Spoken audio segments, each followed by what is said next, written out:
I already forget how we're going to start. Hold on. Okay. Hi, it's Alaina. And Chris. Let's do it again. Ready? Hi, it's Alaina Shearer. And Chris Vogel. Welcome to Citizen Rebel, the podcast for founders, individuals, business owners, and bold influencers who refuse to stay silent right now in a time when we need everyone's voice. Those who know how to do it instinctively and those who are more like Chris, right? Who want to stay intrinsically silent and quiet. Is that Yeah. your goal? Or Yep. Yep. Yep. Hide under the blankets.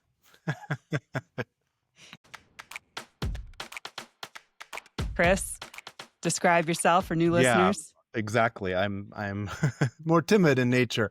I think people would describe me as an introvert and someone who prefers to just kind of stay behind the scenes. So this is, a new role for me, which is fun and exciting. Um, Yeah. yeah. So what's been going on with you, Alaina? Anything exciting happened lately in your world? Well, we've been off from the podcast for a bit because both of us have been traveling, right? A little bit for the summer. And yes, I had a great couple of weeks. We went from our new home in Colorado all the way to explore. We wanted to explore all the areas around as far as we could get. And we got to in the Arches National Park, the Colorado National Monument. We went to I the love Grand that place. Canyon. Yeah, the Super jealous. Colorado National Monument. Have you been there? Not to that one. I've been to Arches and Okay. Canyonland a long time ago. I don't think it Yeah. changes quite that much over time, but yeah. No, no, not in our lifetimes. And yeah, so it was absolutely gorgeous. How about you? Yeah, I had a good time. Also went off with the kids at the beach, but at the same time also doing your cohort class and trying to figure out how to find my personal voice on LinkedIn and wrestling with that quite a bit. So that was kind of an interesting, experience with kids in the beach, and then also going to the depths of the shadow self. So so yeah, it's been exciting. Excited to get back into this, podcast world. So Chris participated in the Find Your Voice cohort, which is the beta was incredible. And Chris, thanks for being a part of it and exploring the depths of your story and bringing those out. So your key takeaway from the cohort, what was it? I don't know if I have one yet, just because I feel like I'm still in it. I just posting and putting up a schedule for the first time and still feel like I'm very much in it. I do think it's super transformational for people like me, just because I'm doing things that I wouldn't ever consider doing.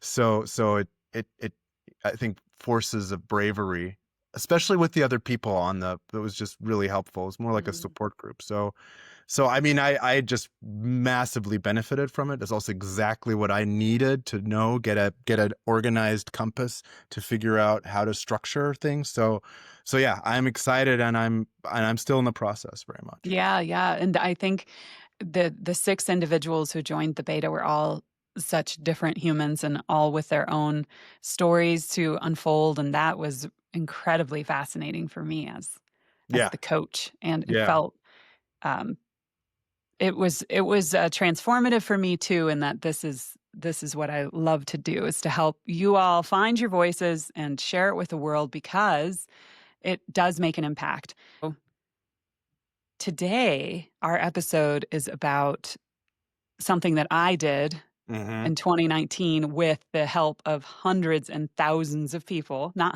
hundreds and thousands. Actually, there were hundreds of thousands of votes, but I ran for Congress in 2020. yeah, And yeah, as yeah. my, So my it's the one thing that whenever I talk about Alaina to other people, it's the one thing I always mention. It's the thing that sticks. It's, oh yeah, she ran for Congress in 2020. And if you think about that in itself is quite the loaded statement, right? When you think of what was happening at the time, politically, the pandemic, the economy, BLM was really coming up. There's so much going oh on, and yeah, here in the middle, you are running, and I'm just kind of like, that must have been crazy, right? it was a wild ride. And as I tell anyone who asks, I would do it again, but not in this lifetime. So if I were, if there's a second life or if I had to start over, I would absolutely do it again. It was, it was, there are no words to describe how how it felt to be leading the people in my community and my neighbors and Mhm. all of us within proximity of a congressional district that actually looks like a jalapeno pepper because of Yeah. but it was my jalapeno pepper. That's what I said. It was I included the place, the town in which I was born, Delaware, Ohio, and then Clintonville, in which my first home was. And yeah, it's a long story, but Clintonville, Delaware, and then all the way down toward Athens, Ohio. So um, yeah, we want to talk about that today because there are so many people who do come to me and say, "Hey, your run inspired me on all these different levels, and I'm thinking about running." And so I thought, Chris, you are a spectacular interviewer, and you can hold me to the fire here, and for the listeners' sake, and make sure that they get everything they need out of my story, and then I can share this with people who ask in the future. What Yeah. was it like to run for Congress, and should I run? And that's Yeah, always that's kinda there. interesting. Yeah, and I'll take it from the everyman's, every woman's perspective just because I don't know that much about, the world of politics, especially at that level. Yay. So I'm just, like, Perfect. curious in general, maybe we should start with w how did you get the idea to do it in the first place? Like, when did you start thinking about this? Has this always been something you're interested in? Did something, like, pivotal happen? Like, what was going on? Yeah, that's a great question. So, I think when I was the youngest, the littlest girl, if you would have met me when I was 5 and you said, "Hey, Alaina, what do you wanna be when you grow up?" I may or may not have said, "I wanna be president of the United States." 'Cause Mm, that's just how I was. I don't remember saying that. But aside from me as the tiniest of humans, looking up into the world and thinking, "Well, that looks cool." And then I ran for class scribe in, like, the 6th grade. But hmm. aside from that, there were no political thoughts in my mind ever of being a political candidate. So I was actually a journalist, So and why do you think people think that would have thought to be a president? Were you always kind of a leadership type person ever I don't know since if you were people think born, or? that. I think, well, it is, you know what? There's a lot of research that shows that when women run for office, someone else asks them to run. And that's what happened to me. So Oh, that's how the idea came. Men are more inclined to say, "Hey, I'm thinking of running." And I do find well, of that course, in because we my, own that space and you we get do. to do whatever we Yeah. want. So we get to say, "Yep, Yeah. no, I'll do that now," and I don't ask for permission, which is kind of sad. Right. So women have to be asked and nudged because it's not Mhm. even a conscious idea that we have. And that was what happened to me. So I had built at that point in 2019, I was 3 years in on building a national network for women in digital and tech called Together Digital. And it was nationwide in 20 different cities. I was out, you know, traveling and speaking in these cities and creating a movement with my Mhm. desire to create positive change for women, Yeah, in can the you dive corporate into that? I don't know workforce. if everybody knows about that specifically, and what was the mission there that you were trying to achieve?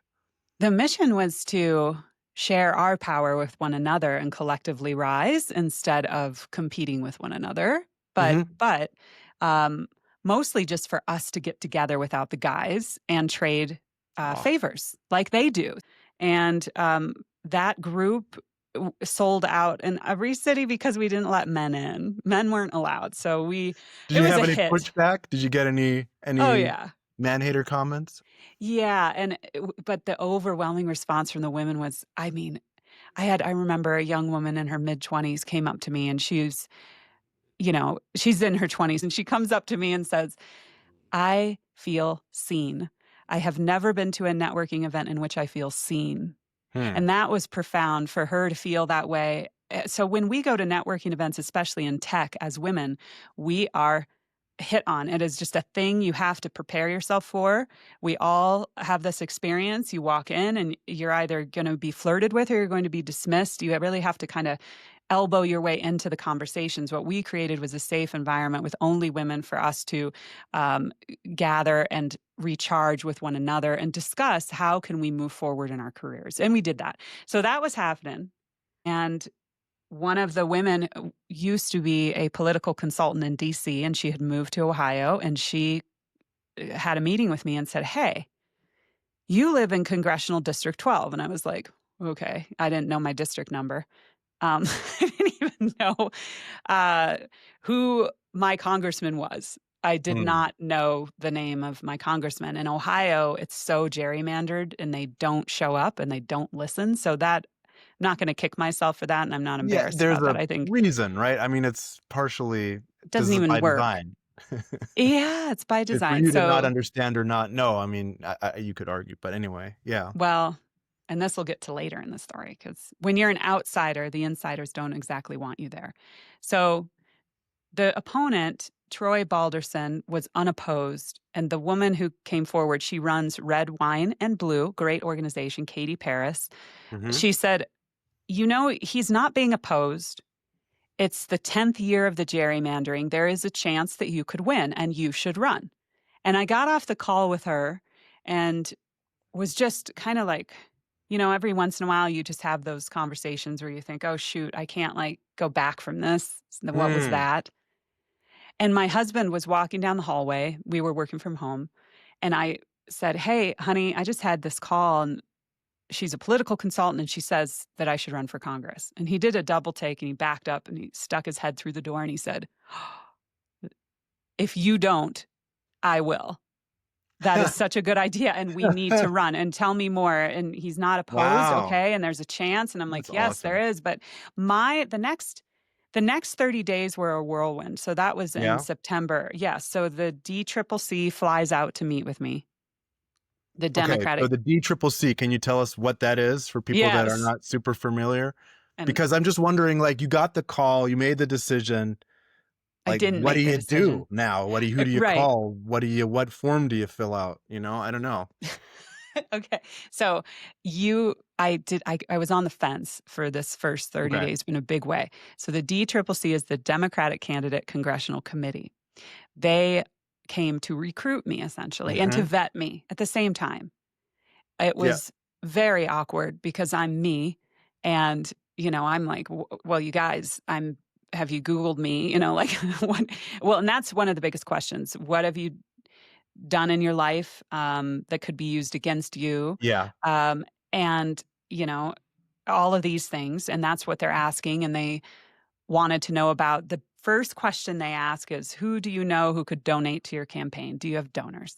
Mhm. So it is all about the money. And they Makes tell sense. you, yeah, that you can draw a salary from the campaign, but when it comes down to it, you that was not possible. I could Interesting. only I draw, didn't yeah. even consider that, like, what the like, personal financial situation is, if that has to be parallel tracked or if there's a possibility of actually making an income while running. I didn't know that. Yeah. And so for me as the main breadwinner, I mean, we're 50-50. I can't remember where my husband and I were at the time of the race, but I couldn't not have an income. And Right. in order to run, I would have to leave both of my businesses under the leadership of others, which, may or may not affect my income. And COVID was on the horizon. Did you know So, about was COVID was not even talked about? This is 2019, right? Where a lot of this decision making is happening? yeah, the fall of 2019, and it was Gotcha. just kind of, so we're the decision came when DCCC has come out. I have run it by all kinds of friends and family members. I've called initial people in my life to see if they're open to donating, because they suggest that you do that to make sure that you can fundraise. Mhm. But I don't have wealthy family members. I'm not a wealthy individual. I don't know, I have wealthy friends, I suppose, but not very many. Mhm. And so the fundraising was a big thing. But I thought, okay, I am really, really, really good at branding and marketing, and I'm a leader. I've built this women's organization. I'm, very strong public speaker. I rally troops, and this is my chance to serve my country that I love Mhm. so, so much. So those were the thoughts going through my head. Like, this is obviously going to be a huge sacrifice, but we need each other right now. And if this is the role that I need to play for my community to run against this Trump fascist guy who's completely in line, he's an absolute puppet, a former Mm. used car salesman who, as it turned out, had lots of corruption. And I don't know, I love my people. I love where I grew up in Ohio. And so ultimately, everyone, it came down to me telling people who I love and who love me back and saying, "Oh my gosh, yes, of course you should run," over and over and over again. That's nice. That's great to get Yeah. that much support. You'd think that people, I don't know, it's hard to imagine. Mm. I'm sure before you decide, you're imagining what people are going to say, and you know, catastrophizing is Yeah. probably one of those things that's happened. So it's Well, great to hear people are on your well, side. and as an entrepreneur, you've got to throw out your new ideas to people, and they encourage them to be honest. And it wasn't. It was very clear that it was something that was needed by my countrymen and my friends and the people who I love, and that ultimately I decided to do it, and it was a very hard decision. Yeah, and it was kind of like a, oh my gosh, really? Is this what I've got to do? Really? Okay. I've never served in the military. I don't, Hmm. volunteer enough. Let's do it. So that's why. And yeah, that was the beginning. So we make the decision to run, and it is September, and then you get your campaign team together, and you have Hmm. about a month. We had about a month to collect signatures in order to file your candidacy officially. Hmm. So Okay. that all happens, and then we start to hear the trickle of the COVID stuff. Like, "Hey, something's going on." This Hmm. is now the end of 2019, you're starting to kinda hear, Did and you I'm start keeping. hearing stuff in 2019? Yeah, there was the virus in China. I'm a news hound. I'm constantly Yeah, reading every I single remember, story. again, I peripherally was not aware. Yeah. So how many people are now competing against each other for this congressional seat? Who are Yeah, you so within the Democratic Party, I assume? yeah, so the county Democrats, that's the big, usually wherever you live, you've got a big seat. You've got, first we talked about the DCCC. So they Mhm, supported me. They were like, "You're our preferred candidate. Here's our playbook." Also, they introduced me to Emily's List, which is a PAC supposedly supporting women candidates. I have all mhm, kinds of criticisms of all of these organizations now, but they were yeah, also, I was wrapped up into their fold, which means they were advising my campaign. Um, interesting. so I was unofficially endorsed. The Franklin County Democrats, that was our large seat, the Columbus, cities, county, Franklin County for those who are out of Ohio. So you've got to win them over. I had another primary opponent, and she was an individual just running on her own whim, right? And a wonderful person, Jenny Bell. She just um, was so courageous, and yeah, so we ran in a primary against each other, which felt really weird. But Mhm, when it came down to what was needed to run an effective race, which was serious fundraising skills, marketing, being able to run a team, and all of those things, I did have those qualifications. So at the end of the day, the Franklin County Democrats endorsed me, which came with some tumultuous stuff in the background. They really hmm, didn't want to do it because, yeah, interesting. How come? Like, they endorsed you, but they didn't want to? How'd you find out? they, well, some of them were very vocal about it. You can Hmm, just tell, you can tell. I can read a room, and I've been networking my whole life, and it was like, I'm an alien, I'm a foreign person, but I've grown up here. These are my representatives. And the cold shoulder was mm, freezing. And they did not want me involved because I was a successful entrepreneur who can hold my own. And hmm, ultimately, the fear is that I'm going to come take their seat someday.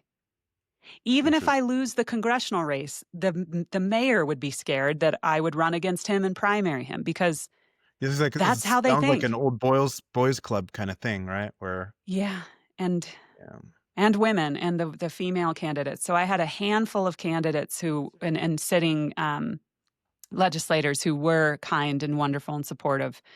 Crystal Lett, Jennifer Bruner, State Supreme Court Justice Jennifer Bruner. Crystal Lett's now a state house rep, and Tim Ryan. So he was our senator for a minute. Was he our senator at the time? I can't remember. Anyway, There were a handful of wonderful people, but mostly they don't want you in.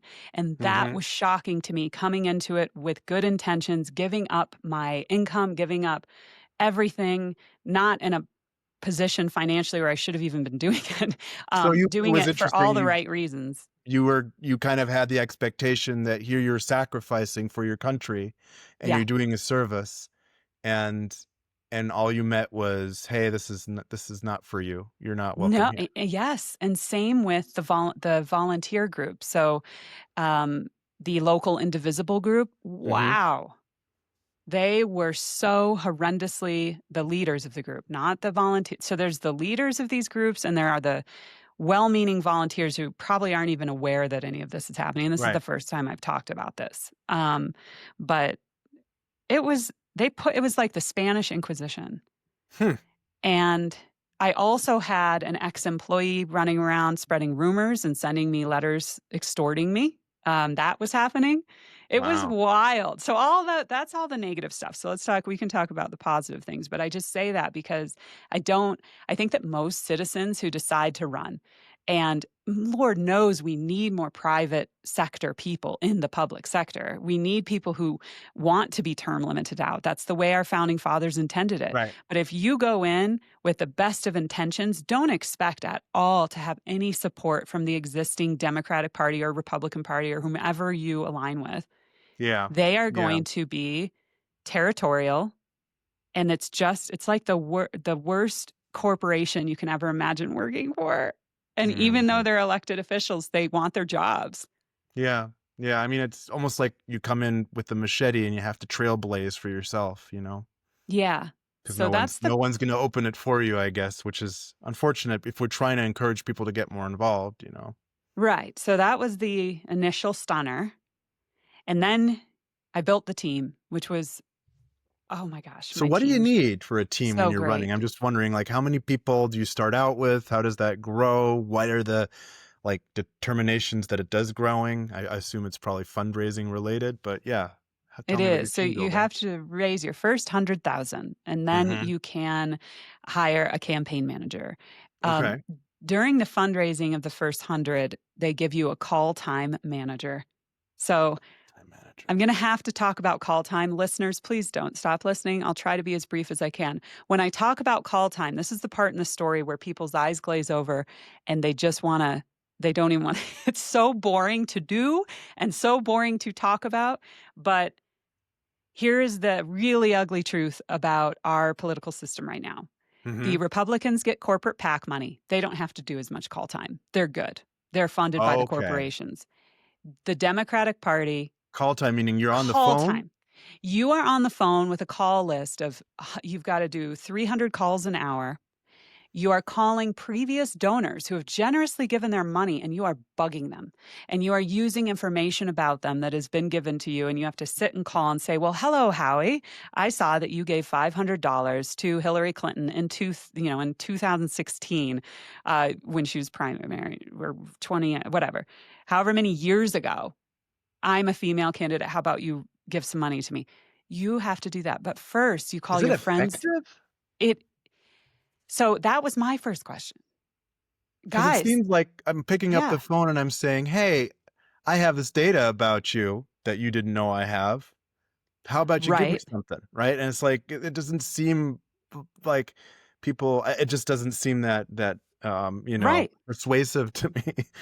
And you're right. And when so coming in, having run my agency for years, I've been in marketing. Can you imagine, Chris, if we advised one of our clients to only do cold call sales to people who are called 10 times a day by competitors from within the same company? Well, That's what it is. you know me. The idea of doing any cold calling whatsoever gives me, like, this massive lump in my stomach. Yeah. So how many hours of call time are we talking? So the DCCC forces you, tells you you have to do 8 hours a day in order to get their endorsement. So imagine doing that for 8 hours a day Wow. for a year and more. So if you're elected, there is actually a building across from the Capitol, because you can't do call time from your sitting office. You walk across the street to this horrendous call time center. Oh, because they have This to is keep it what your separate. Congress people are doing. If you have a Democratic senator or congressman, they are on call time 6 to 8 hours a day. And that is why, one of the main reasons why they hate their lives and they're miserable and they're not doing what they need to be doing. Right, because there's no time left to do actual work. Right. And so I pushed back. My question to them, to the DCCC, was like, have you guys thought about digital marketing? Or I've just built this women's movement, right? I know how to move people. The Together Digital was at nearly $1 million in revenue, and we needed to raise $1.5 million or something. I think the initial goal was $1 million, and then they kept lifting it. But to have a viable race, we're looking at $1 million in a short period of time, in about a year. Wow. So the first thing, no matter what office you run for, mayor, city council, even school board, you have to raise money. So they start you with your friends and family. And to all my friends and family who might be listening to this, I love you and I'm sorry, but I have friends who still don't. It's peripheral friends, but people who I can't read. They won't pick up when I call anymore because I Because called you them so many times. Yeah. So one thing that you do find out who your real friends are. You So we raised the 100,000, and I think it was in the first 30 or 60 days. I don't Wow. know. It was very quickly. It was all from friends and family, and then we continued to raise money through the campaign. So what I did, I ended up pushing back on DCCC and Emily's List, and I said, "How about this? I'll do 6 hours of call time." And they wanted us. This is before COVID hit, to go drive 2 hours to the further reaches of the county to meet with 20 people. And I was just mind blown. I'm like, you guys, what about Zooms and virtual? What about Facebook Lives and all these things that we could do? And they were like, no, no, no, you have to do it our way. You have to do it this old school way, or we will not endorse you. So we Interesting. reached a compromise where I did 6 hours of call time, and then I launched my campaign. And I did digital fundraising. I did what I love to do, which is to connect people. And we had Facebook. COVID hits and things go virtual, and so it's all Facebook Lives. I'm attending Black Lives Matter protests. I'm Facebook Living those. We're organizing our own protests. We had a march in Delaware, a women's march, the first one in Delaware in my hometown, which is Awesome. unbelievable at the time. I think 500 people showed up just from a Facebook event. That's great. We also challenged Troy Balderson to events. So I would create Facebook events and ask him to show up. And at this point, they're ignoring us. They're pretending our campaign doesn't exist. Right. He rode a motorcycle and he put it on his Twitter after Seth rides a motorcycle. My husband does. So Troy Balderson puts a picture of himself with his motorcycle. And so Seth says, let's challenge him to a slow motorcycle race, which is when you roll the motorcycle backwards. And Seth's like, I'm like, are you going to win? Your bike is huge. His bike's really small. And he's like, oh, it's easier on a small bike. I'm like, are you going to win? He's like, yeah, I'll win. Don't worry about it. So Wait, we wait. go, You roll backwards on a you roll it motorcycle? backwards to a finish line, and you have to keep the bike up, like standing. So it's Okay. hard, So but many it's slow. weird little sub-genres there, but Yeah. yes. But so I Facebook Live, we show up at his door, his congressional office. And the whole thing with this guy is he doesn't show up for his people. That was what Mhm. our campaign Mhm. was about. And we go up to his door. We're live on Facebook, and we've got this. I have this invitation, and we knock on the door, and his staffers answer, and they're so weird and depressed looking. And I hand them the invitation, and it's all, again, on Facebook. And we say, hey, you're invited. And then I created a Facebook event and Mhm. advertised it to the whole Mhm. district and got thousands of people on this Facebook event. And then we Mhm. said, is he going to show up so we used humor. Did he show up? No, he did not show up. Oh. He did not show up. Eventually, though, um, he did show up to the debate, which you can Mhm. YouTube. And that, yeah, that's another story. But our archetype was the everyman. It was the citizen. It was your Yeah. archetype. Yes. Mhm. And the most beautiful thing about all of it was building the team. So after the campaign manager, you have a number of people on staff, and they're all doing everything. all the jobs, but I had the most incredible campaign manager, Hannah Riddle, just so talented. Um, that team, and I've managed so many teams in my career, I was mind blown at their dedication. They didn't ask about hours. They don't care about that. It's all for why we're doing this. But Mhm. then all of the volunteers, all of the people who came forward, all of the messages that I received, and we're in COVID, so we made an us bus. We took a bus, we skinned it. It's called the us bus. Mhm. And we Cool. put a microphone on the top of it, and we drove through the neighborhoods to just say, what we were fighting for.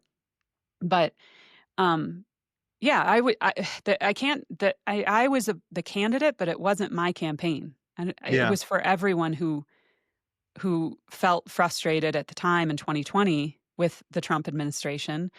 And all we wanted to do, and all of the supporters, all of us, all we wanted was to try to do everything that we could so that we could just tell our grandkids we tried, at Yeah. this point. And that's something I think that I don't think about a lot. I don't know if other people do, but it's that sense of shared destiny, the idea that it's the why focused approach where we all have this shared, we're all kind of brothers in arms or sisters or however you want to call it, but it's the idea of in the trenches doing the work with this higher ambition that you don't really get in your day-to-day job, Right? even as when you're self-employed or anything like that, having some actual purpose behind it sounds Mhm. like a great reason to get involved. I don't know.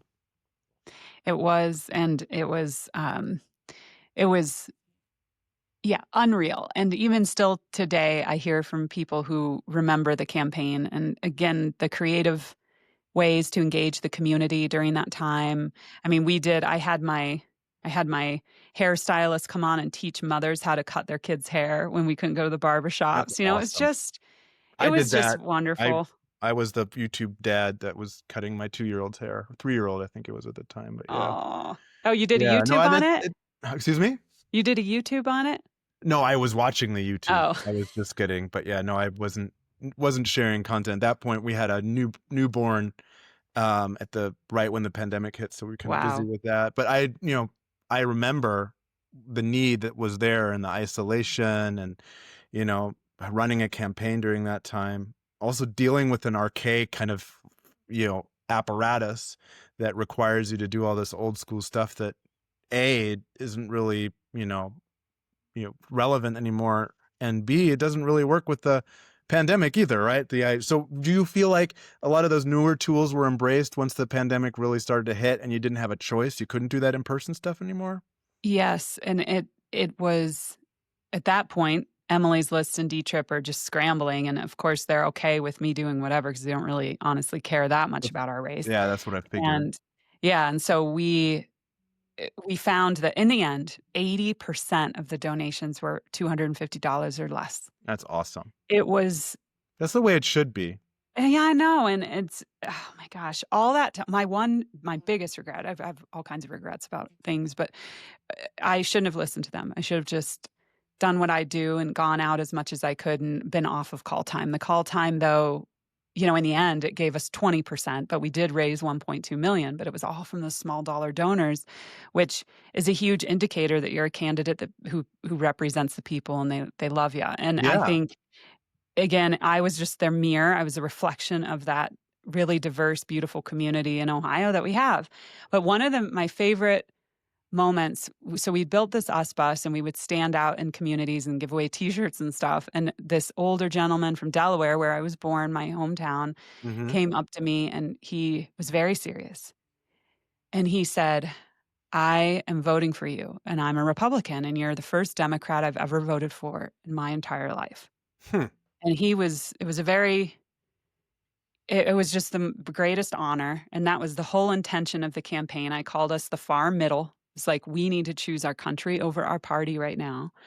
So yeah, it was all those things, you guys. And then we lost, of course. I'm talking to you now and I'm not in Congress, but we lose the race and every Democrat lost. That in 2020, Biden won, but everybody else it was a whitewash across the Yeah. country.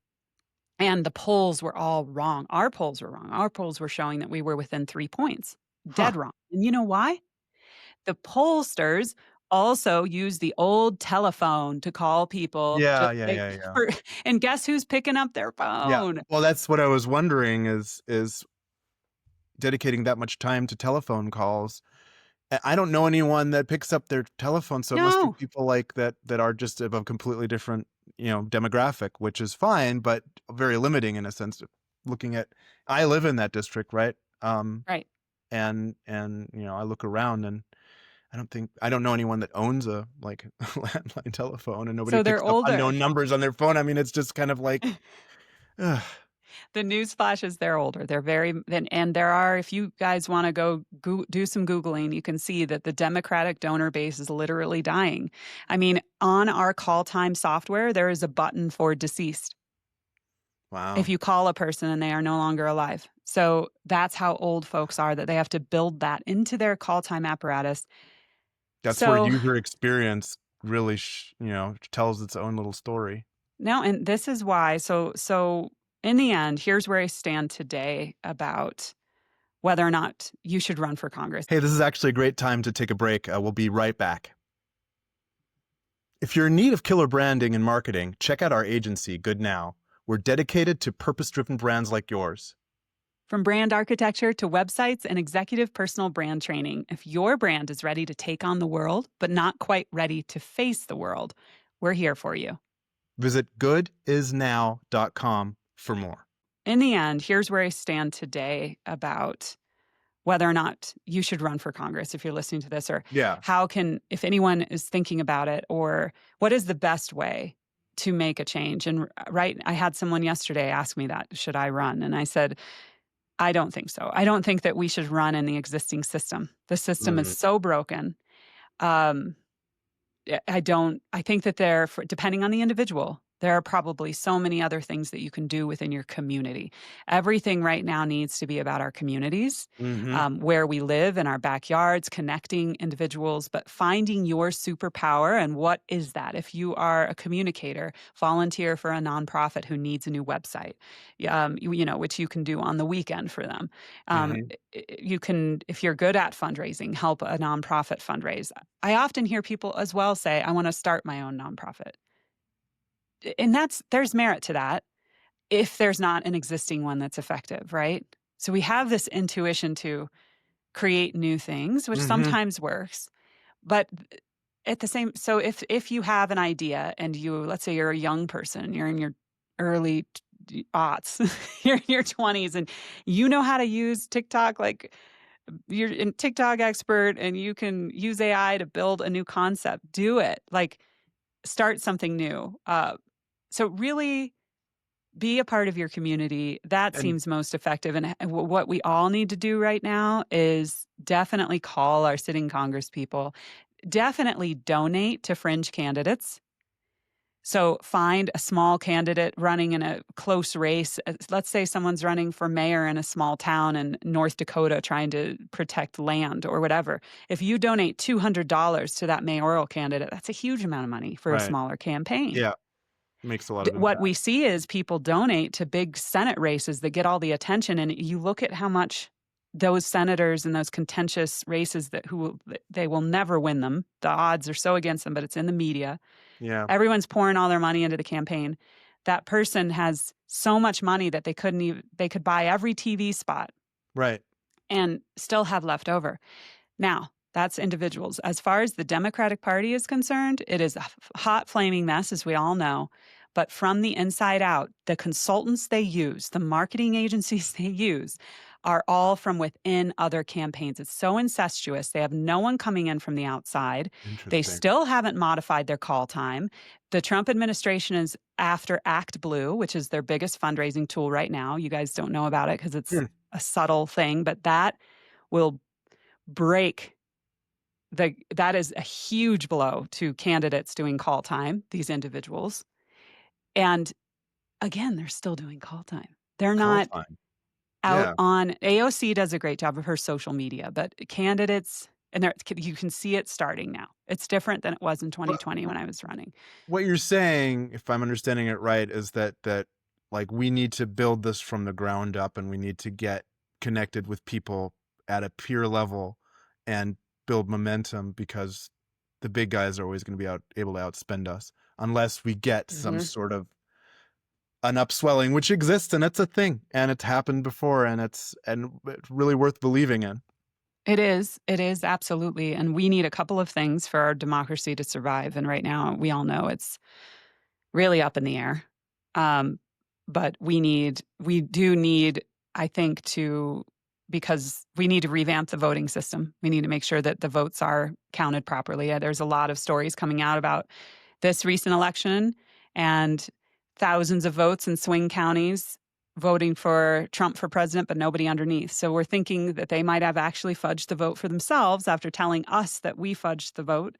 So Mm. both sides are skeptical. So I think that's going to be a thing, looking at our voting system and restoring faith in the voting system, especially for the Republicans and the MAGAs. They need to believe that it's their vote counts. So as technologists, we can think about there are so many solutions that could come into play with that. Um, but also, we need campaign finance reform. We need to not be able to advertise. Candidates shouldn't own like they do in Europe. They shouldn't be allowed to put ads all over the TV and everywhere else. And then we need term limits. And so until that happens right now, in this moment, right now, with so much uncertain, and we have a lame duck president who doesn't care anymore of what people think, and he doesn't want to lose his seat. I don't even know if we're going to have an election in 2 years. That's how I feel about it. I'm like, I'm a chicken little though, you know me. Um, Yeah, so, surprising. Yeah, yeah, so with that said, no, don't run for office right now. Support people who are. yeah, and Find that candidates you believe in. and that's Yes. the note really is I think one of the takeaways that I have from your story and sharing is Mhm. that it's really awesome to work together with people that believe in the same thing, that have this common, this common drive, which we have right now, right? We all want to do something, I think. I mean, I would assume just because, We do. fascism is right there and we don't want that, please. So yeah, so it feels like there is a sense of like there's an energy, right? So like being able to work with people that share that energy can be really inspirational, can be really exciting, and not trying to do it all yourself, but looking to to piggyback off of each other and try to help each other, which is not really innate. Yes. Initially it's like, oh, I am anointed to go and do this thing, right? But really what we need is we need people to just kind of look at each other's talents, figure out their roles, figure out how they can help each other, and build an amorphous groundswell of sorts. Yes, you're absolutely right. And our show, our podcast, we want to explore that this entire season. We want to bring on guests who teach you, no matter who you are, how you can use your power to affect change. Yeah. And the one thing I will close out with that astonished me the most during 2020 was how complacent people were. People I know, who especially in corporate or they're comfortable. And I'm, like, "Hey, friend, I'm giving up everything to run for Congress because we're in serious trouble here if this guy wins again, and if this congressman wins we've gotta do something." And they're like, "Well, I've got soccer games this weekend." Like, we are in serious trouble because we have waited so long to get involved. So now everyone needs to get involved now in something and do And I think something. maybe I smell a little bit of shame there, because it's you see people doing stuff and they're really active and engaged, and it doesn't really feel accessible, and it seems like such an upheaval to one's own comfort. So I don't know, it's like dipping your toe in doesn't seem possible, right? Because it's like, oh Yeah, no, we and got it. So it's like figuring out a way for people to feel comfortable getting involved. exactly, because we don't want people to feel ashamed. However, we do all need to make some tough choices right now, and now it's now or never, but truly, and it might take all of this getting worse and worse and worse, and a huge wake up call for another generation. I mean, that just might be what it takes, because when you're comfortable going to, do you can pass out candidate flyers for 2 hours on a Saturday. Even that though is helpful, and no matter if you've never done it before, there are ample volunteer opportunities across your community, and so there's that. There's like time investments, but if you don't have time, donating as much as you can. You know, Mhm. if you have a really huge corporate 401k and you work in corporate and you're like, oh, geez, I hate the way everything's going. I feel kind of guilty about working for this corporation. Donate a ton of money to help. That's how you can help. You know, keep your Mhm. job. You're working your ass off. You're working 80 hours a week, but you can donate money. You can find a cause that you believe in. You can be on a board. You can, you know, there are still things that you can do. And so overall, I think what was scary then and feels like we are at a tipping point, but what was most scary during the campaign was my Chicken Little feeling, and no one else really. There were people who felt that way for Yeah. sure, but the whole year was ticking by, and people tend to be active right around election time, and you need to be active all the time. And I Yeah. know it's hard. Hey, So man, you did it. It's a we did it. Yep. It Yep, was a and family it's effort. So many I'm funny glad thank you stories. for doing it. Appreciate the service. We need more people like Alaina in this world doing this kind of stuff. And I think a lot of positive has come out of it, even if it's just peripheral, right? There's a lot of like, connections, relationships, and networks and all that kind of stuff that you've been able to maintain and build. So, Absolutely. it's Like it the fight's not over. positives. Oh, not at all. The positives far outweigh the negatives. Like I said, just all the memories, the women's march in Delaware, the us Yeah. bus and the people who I met, and I will never forget, ever forget any of them. And there are so many really beautiful communities out there, and when to be able to go and be there, and then the team and building that, for me that was the saddest part when we had to end the campaign and I couldn't work with my team anymore because it was just so much fun and such a beautiful endeavor. Yeah, So I yeah, I imagine. highly recommend you do go all in on whatever you are craving to do. And I think you said there's not a lot of people like me, but so I kind of think everyone's like me, and I'm just louder about it. I think we all have the same desire to affect change. I think that's why we are human. We want to see positive change. We want to leave a legacy. And so that's why this podcast exists, the cohorts exist. It's like, let us help you find your voice because it is the most liberating feeling in the world. And I never slept as well as I slept during the congressional race because every moment I would wake up in the morning and fight for what I believed in, and I was facing, for me, what for me is my truth and living Mhm, my truth. mhm. And for you, that might be completely different. For Yeah, different people, it might be that, yeah, you want to go volunteer at a hospital, whatever. But yeah, highly recommend it. And thanks for the interview, Chris. I really yeah. appreciate it. I'm going That's to so share great to this. hear about this. Yeah, thanks everybody for listening. It's Yeah. exciting to And hear more. yeah, join us. Look, upcoming in the season, we have Michael Slaby, who was the digital director for the Obama campaign in 2008, which, if you remember, that digital campaign won the election and changed the future of our Yeah, country that we're now still living in. And what a moment that was. He's going to come on the show. He is now leading an organization called Murmuration, which is working on getting people involved in their communities and mobilizing all of us. So he's an upcoming guest, and we have many more who will be sharing their stories so that you also can find your voice. So thanks for joining us on this episode of Citizen Rebel, and we'll see you next time. thanks everybody. Thanks for listening to Citizen Rebel. If you like this episode, subscribe to the show and share it with a friend. To connect with us and find more content like this, visit goodisnow.com.